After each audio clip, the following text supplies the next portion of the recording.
everybody. It's good to see you here, and glad you came today.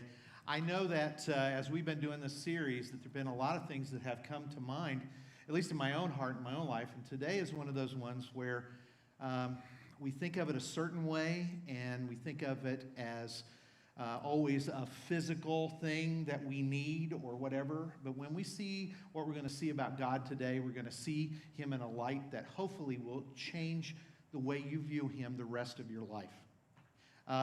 When we take a look at the names of God, we're really seeing not only just what we call Him, but we are seeing characteristics of who He is. It describes who He is. And so sometimes we think of ourselves as names. We give ourselves names, maybe pet names that a friend or a family member may give you. You know what I'm talking about, right? So this one's one that I always like to ascribe to myself. I'm Mr. Fix-It. I like to fix things, right? As soon as something breaks or something goes wrong or something's not like it should be or whatever, then I typically want to try to figure out how to fix it. And I will always offer my opinion whether anyone wants it or not. It tends to be that way. I've had numerous conversations in the line at the grocery store with people who were trying to do something, and I've offered how to fix it to them. They look at me like I'm weird and strange, and my wife has finally broken me of that habit because it embarrasses her deeply. So here's what happens. Typically, I'll say I'm Mr. Fix-It, but really what it ends up being is I end up getting more the label Mr. Break-It. And so I make it worse. I tend to come up with things, and I'm talking about things around the house or whatever. I like to get involved and try to help make things right, but many times it's difficult because you don't know every detail of it, and especially if you get involved in something that you really don't have the skill to do. Anybody here join my support group and say, yes, I've done that. I've been a part of fixing something that I had no clue what to do or how to do it. Anybody like that? Great. Anybody here work for the U.S. government? Okay. Okay. All right. No, just kidding. I mean, I faced it. So we all are thinking, in our world today, there's so many things that need fixing. A lot of issues. If you see someone's life and you know that there's something going on in their life and you wish you could help them fix it. You might even have a family member or somebody that you see going through a difficult time and you say, I just wish I could help them fix it. A lot of us are in those places. We know that there needs to be any one of these things done. There needs to be repairing, there needs to be restoring, there needs to be mending or fixing. It seems as if those things are always going on around us because, number one, we live in a place where things break all the time. It's a broken world, and it's broken a lot of times by our own decisions of trying to fix it. If you've ever thought of that, it's kind of a difficult thing, but we many times only think to go to God when things need fixed or repaired or restored or mended. I need this put back together, God. I need this done. And we find ourselves like Jelly Roll going and asking a favor. Some of you giggle, some of you don't. Okay. Jelly Roll, where are they? I didn't see those out anywhere. Where are those? Where were those? But the whole idea, though, comes down to it that we want to make things right. We know it needs to be made right. It needs to be made useful again. Sometimes we feel that about our own lives, and we want that to be the case. We want it to be fixed. We need it to be fixed. We need it to be repaired in a way that it'll be useful again. Whether it's our own life, whether it's maybe our marriage, maybe it's a relationship with someone, maybe it's a career or job, maybe it's our finances, maybe it's the circumstances around it, maybe our body.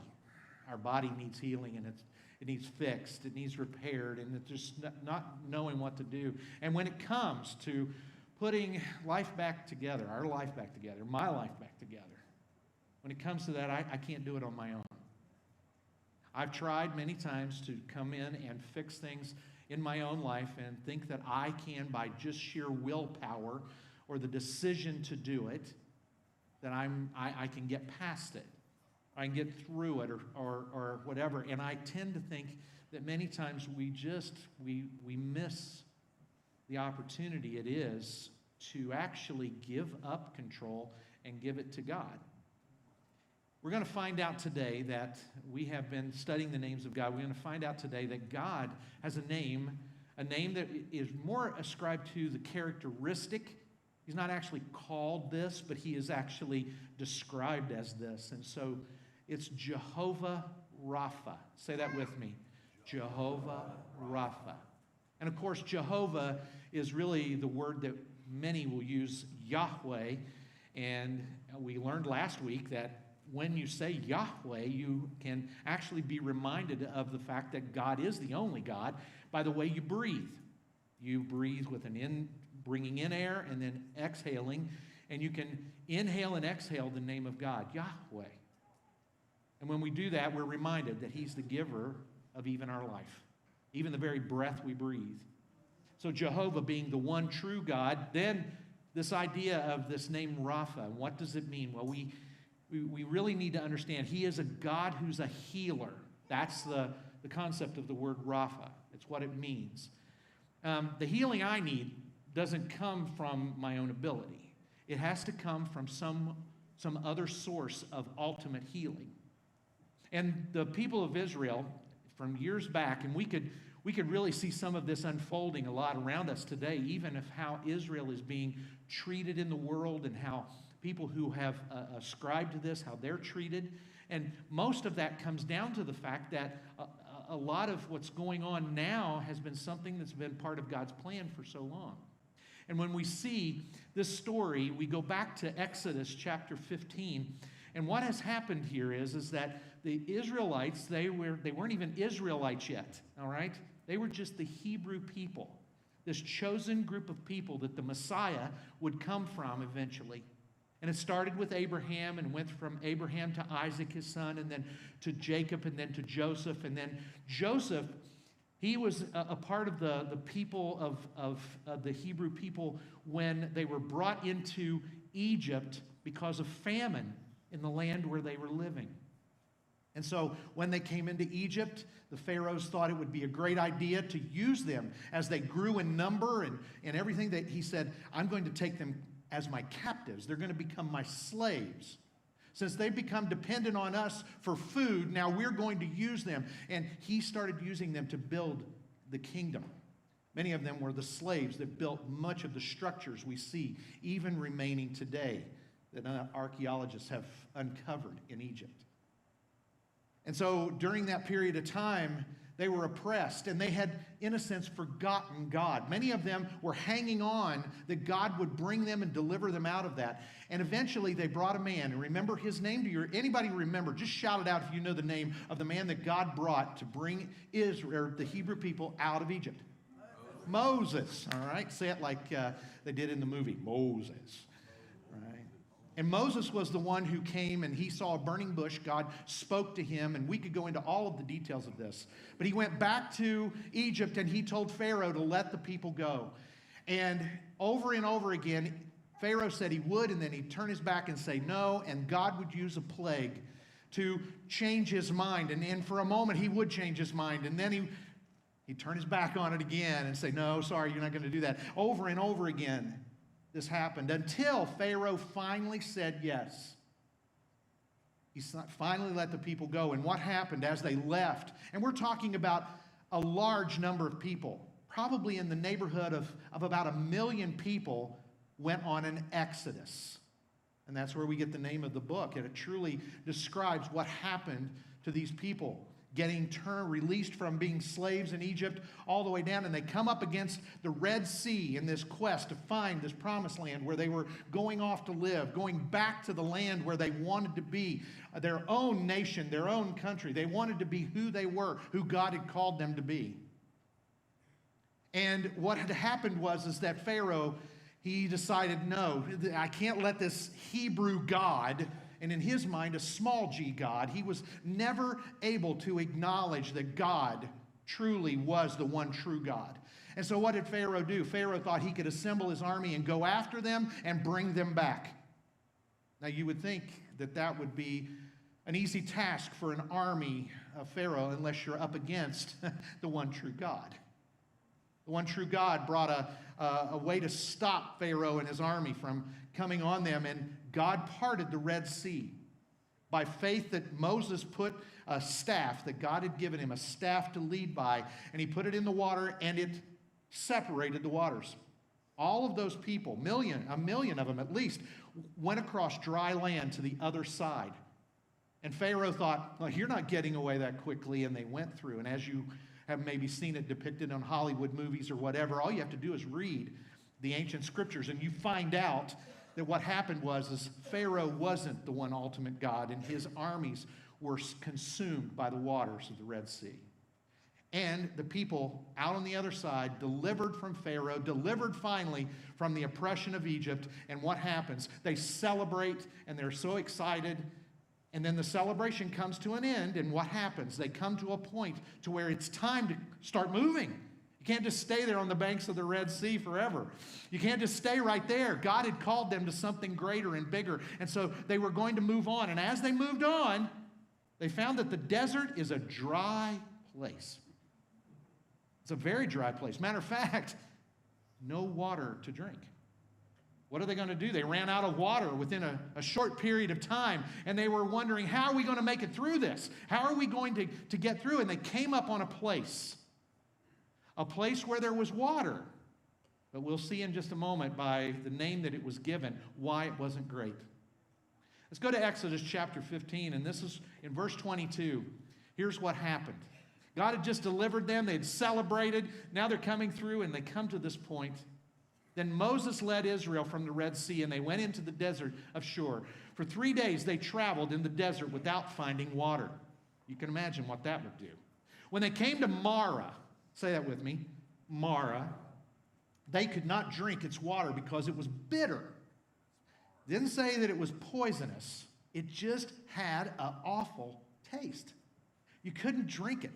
It may be even because it may have been, and it could have been, brackish a bit. And that's why the place is called Marah, because Marah means bitter or bitterness. So the people grumbled against Moses, saying, what are we to drink? I mean, isn't that what always happens when something goes wrong? You always grumble at the person in charge, right? And so they go to Moses, we have nothing to drink. We have nothing to drink. And what happens? Well, I just challenge us with the story a little bit to think about it. When my life isn't working, I tend to excuse myself and blame or complain. Who is the one to blame here? We end up looking for someone to ascribe the blame to. Who did something wrong here? We're thirsty. Moses? Now, remember what they had just seen God do, all right? That doesn't happen every day, okay?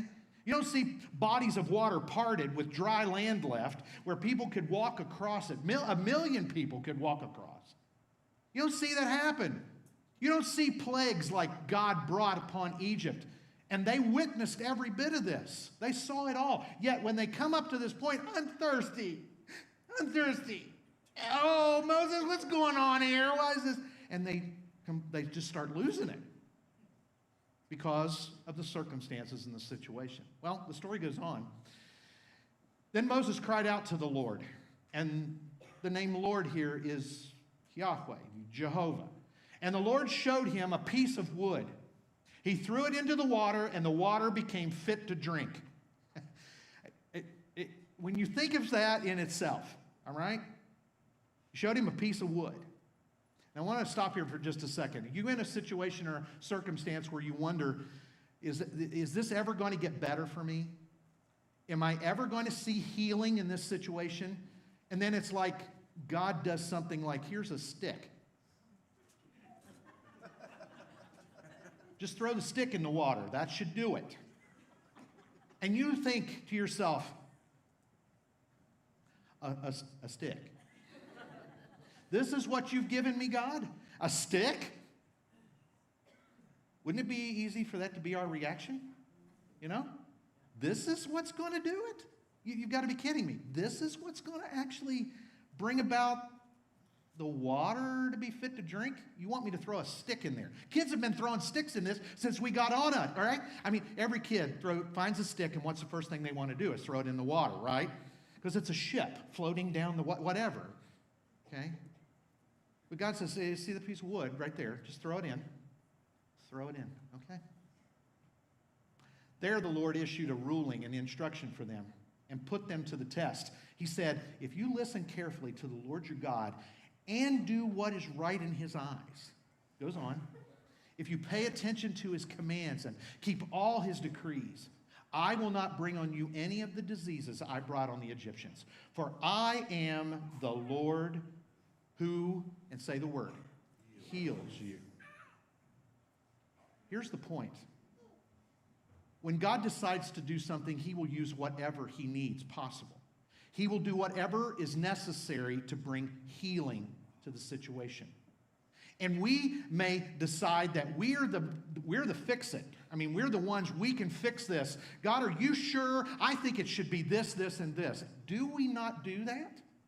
And when we don't see God do it exactly like we think he should, do we not blame and complain? We either blame somebody else, that they were in the way of God doing something for me, or they complain about the fact that, okay, this was wrong, you know, you're the reason why, and then it just gripe because it never works out for me. Everybody else seems to get answers to prayer, but it never, ever answers, God never seems to answer my prayers the way I think.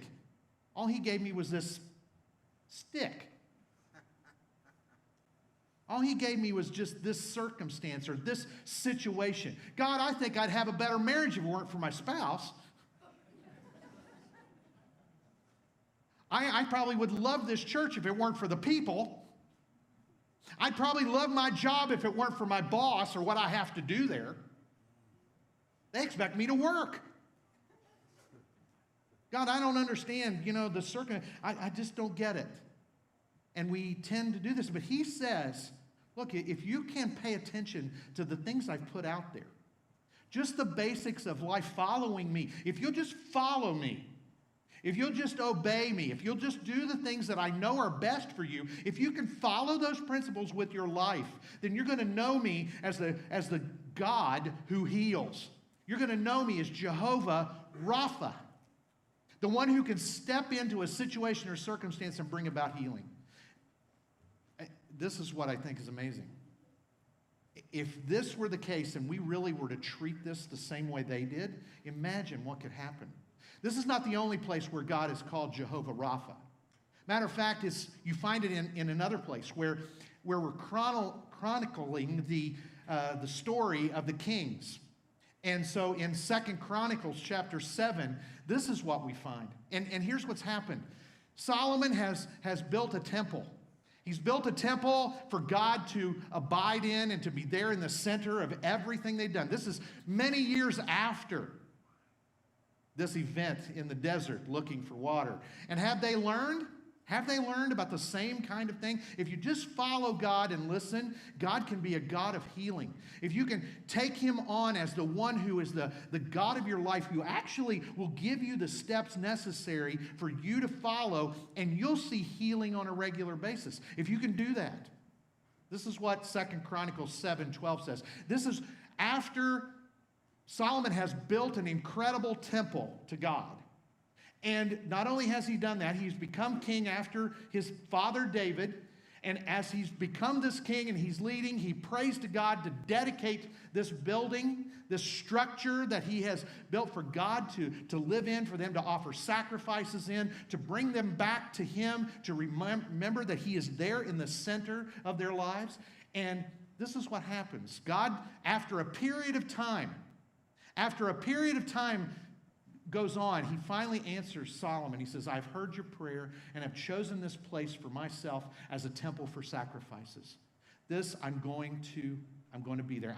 I will do this. What you have done honors me. What you have done pleases me. But he also with this gives them this.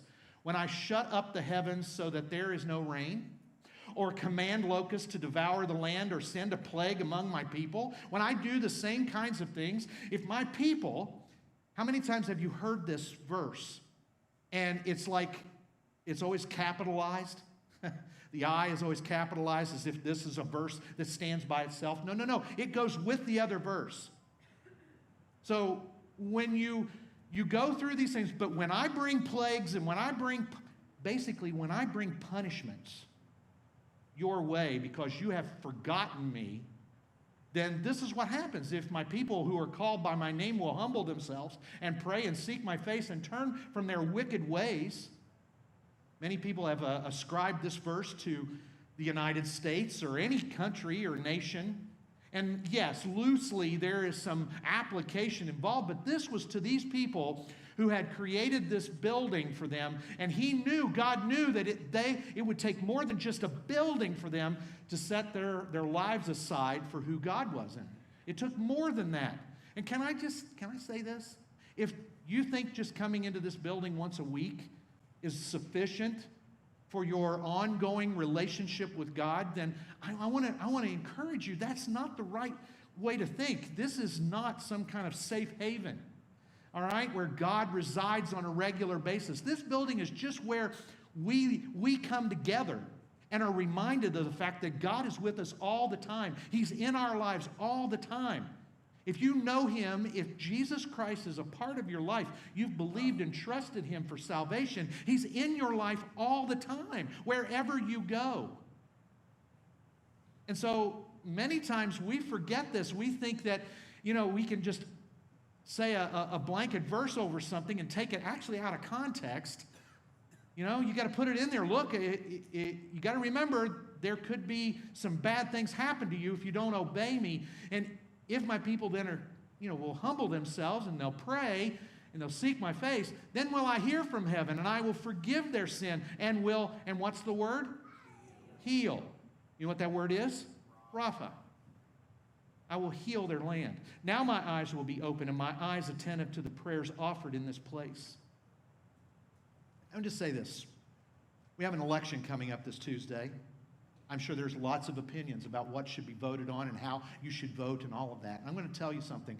I think the greatest thing we can do before any election, any situation, any circumstance, when we consider the world and the threat of war and the rumors of wars and all these things that even Jesus himself said would happen, here's what happens to us when we don't have our eyes on God. We tend to think that we are the answer. Our voting's the answer. Our country's the answer. Our politicians are the answer. And we have to be very careful that that's where we go. Now, we have an obligation. Should we vote? Yes. Should we vote based on our values and who God is in our life? Absolutely. That's why when you go into the voting booth on Tuesday, hopefully you will, because it's a right given to us and we should take advantage of it. But we should always be praying, God, heal this land. Heal my heart. Heal who I am so that when I look at somebody else, I don't judge them for being a Republican or a Democrat. I judge them, or I don't even judge them. I look at what you've done in my life. And can I just say, He'll heal any situation or circumstance. Sometimes we don't always see it the way we think. Oh, God, thank you for the stick.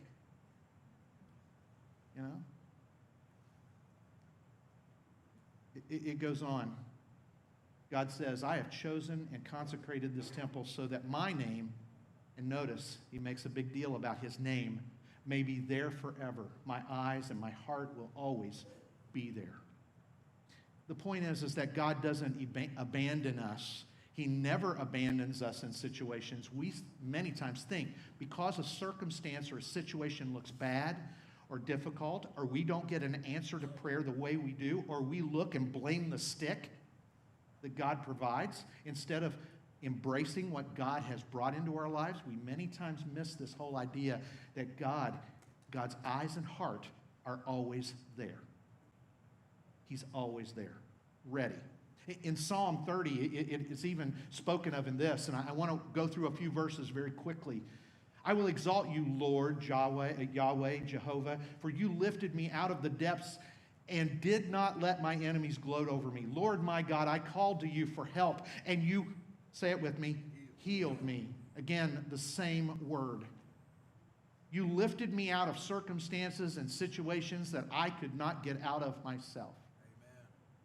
And then the verse goes on, you, Lord, brought me up from the realm of the dead. You spared me from going down to the pit. Every day, a blessing knowing that God has offered healing to us. It brings about so much. You see, when we get into a place where we don't see it, and this is why I really want to challenge you to think about God in a different way than you ever have before. Think of this, that every day we need healing.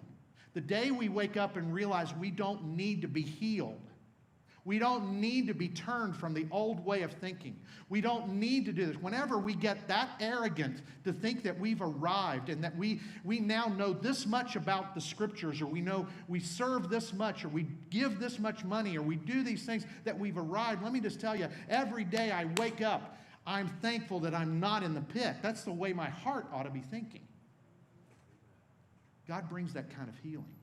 And it comes down to this. When I admit this, that I can't heal myself, and I submit myself to the process, then God will faithfully restore me. Amen. Always. We confess our sins. He's faithful and just to forgive us our sins. Always. I always need that healing. And let me tell you, it was foreseen back in Isaiah's day, long after all that had happened that we had talked about. After Solomon built a temple, then there was a prophet. His name was Isaiah. And Isaiah said this in 53. He says, surely he took up our pain and bore our suffering, yet we considered him punished by God, stricken by him, and afflicted. But he was pierced.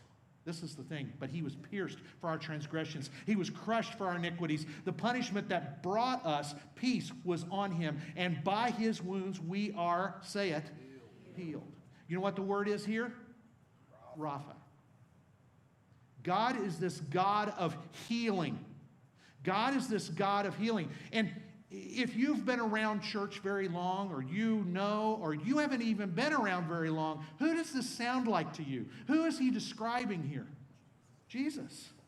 He's describing hundreds of years before Jesus was ever born. The Messiah, the one who would come to be the Savior. He was describing this. And what would he do? What was his whole purpose? What was the reason why? He would be beaten up and executed on our behalf so that we might be, say it, healed. That's why. That's why. And then later, after Jesus has already died and he rose again and he ascended back into heaven, and people are like clinging to this. People are actually giving their lives because they believe it. They're going through the same kind of being beat up and everything. And God, the healer, is getting them through. Peter wrote this to a group of Christians, and he said this in 1 Peter chapter 2. To this you were called. You were called to represent that, because Christ suffered for you, leaving you an example that you should follow in his steps. You want to know what it is to be a follower of Jesus? Many people will say they're followers of Jesus, but it could be that they're just believing that Jesus lived and that he died, rose again. They may believe that, but if you're truly a follower, you're willing to do whatever, meaning your life is out there. You're giving everything you are, knowing that whatever happens to you, he will heal. See, that's an incredible thought. And then it goes on. He committed no sin, and no deceit was found in his mouth. And when they hurled their insults at him, let's move on, at him, he did not retaliate. When he suffered, he made no threats. Instead, he entrusted himself to him who judges justly. He put himself in God the Father's hands. He himself bore our sins. Does that sound familiar? It comes from Isaiah. In his body on the cross, so that we might die to sins and live for righteousness. By his wounds you have been healed. This word, different. I'll show you in just a moment, but you finish the passage out, and it says, for you were like sheep going astray, but now you have returned to the shepherd and overseer of your souls. That shepherd, that overseer, being Jehovah. Jesus, actually. The one who set the example and made it clear. The word healed there was isome. Iome, to heal or be freed. Okay? Iome, say it with me. Iome, to heal or be freed. That's the word. Jesus came, and by going through the beating he went through, he brought ultimate healing. Isn't it ironic that to heal us, he was unhealed, if you will? He was beat up. He died. He did that all for us. Jesus can and will heal every part of my brokenness if I'm willing to surrender everything in my life to him. If I'm willing to do that. All of my brokenness, everything in my life. I came up with a list just looking at my own life. I thought about my attitude. I thought about my past failures. I even thought about my past successes, because those can actually go against me because I think I'm good to go and I don't need anything. I don't need any healing from him. My relationships, my desires, my addictions, my self-worth, my appearance, my reputation, everything that I am, I depend on him to be the healer, the one who can bring and restore me, fix me, ultimately fix me. But to do that, I have to admit that I'm broken and that I need fixed. And it's going to take that in this world today for people to understand this. Let me show you something. We jump ahead all the way to the last book of the Bible, to the last chapter of the Bible. And a lot of you have been saying, oh, I can't wait for him to get into Revelation. Let's talk about the end times. Let me just tell you, this is not just about the end times. This is about how everything is finally solved and healed finally once and for all. Okay? Jesus will return someday, and when he does, it'll change things. And the way that it's shown this, the way the example of it is this: then the angel showed me the river of the water of life. This is when Jesus has returned, when everything that was wrong has been judged, everything has been taken care of. It's all been mended, restored, fixed. The river of life, water of life, as clear as crystal, flowing from the throne of God and of the Lamb down the middle of the great street of the city. Lots of people put all kinds of meanings on these. I take it about as literally as you can get it, that there's actually going to be a city, and there's actually going to be all of these things there.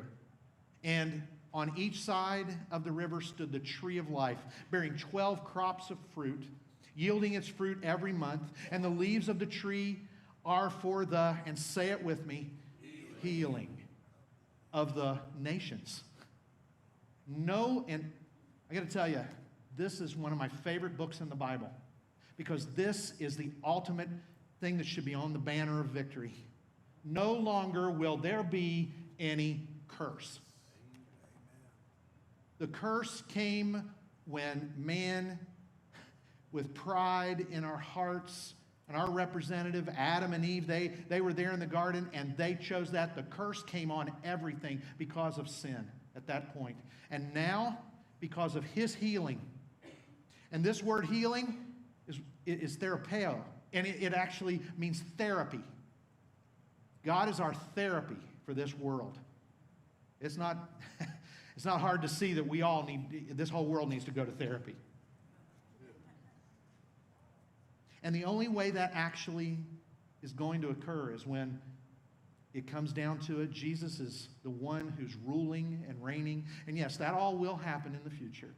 And if you're wondering about that, and you know, is there meaning when the 12 crops, and is there meaning into the leaves of the tree and all of that? Yes, there's meaning. But for us today, the meaning that's most important is the idea that all of this brings ultimate healing, and there will be no more curse. It's all put back together. It's healed, it's mended, it's fixed. You see, I think a lot of us right now, we think of God, and when we think of God as the healer, we may have in our minds that there's something physically wrong with me, and I need healed. And that may be true. And I believe God can heal. There's no question that God can do those things. But he also may say, look, I know the water's bitter, but here's a stick. And we might look at it and say, really? This is the healing you're giving me? This is what you promised? And it really just comes down to trusting God. Trusting him to be the healer of any circumstance or situation in your life. And it may seem like it's a stick at first, but I can tell you this, that it's God's best in the situation and the circumstance. If he can make it so there's no longer a curse, he can take care of your situation, and your situation can be changed and restored and healed. We first have to admit that God is Jehovah Rapha, the healer of everything, the ultimate healer. Jehovah Rapha. In your life, what needs to be healed? What needs to be healed? Is it something that is in your past that just has a grip and it's like I can't get away with it? I can't get away from it. Every time I wake up in the morning, it's the first thing that hits my mind. Maybe it's an addiction. Maybe it's something that's just got a grip on your life and you can't get away from it. And it controls you and it's awful. You need healing. Maybe it has to do with a relationship, maybe even a marriage, and it's like I don't know how we're going to make it through this. We have never said these kind of things to each other. We've never had circumstances like this. I never thought this would happen to us. You need a healer. Your kids are far from God. For some reason, they walked away from their faith. And you wonder, is there any hope? Is there any way? I've tried everything I can. You need healing. They need healing. Let me tell you something. You don't make someone else healed. God's the healer. Amen. You start and you allow him to heal you first. And then you continue to allow him to maybe give you sticks. Whatever it may be that God uses, you trust him for it. He can take whatever seems dead and he can bring it back to life. That's Jehovah Rapha, the healer.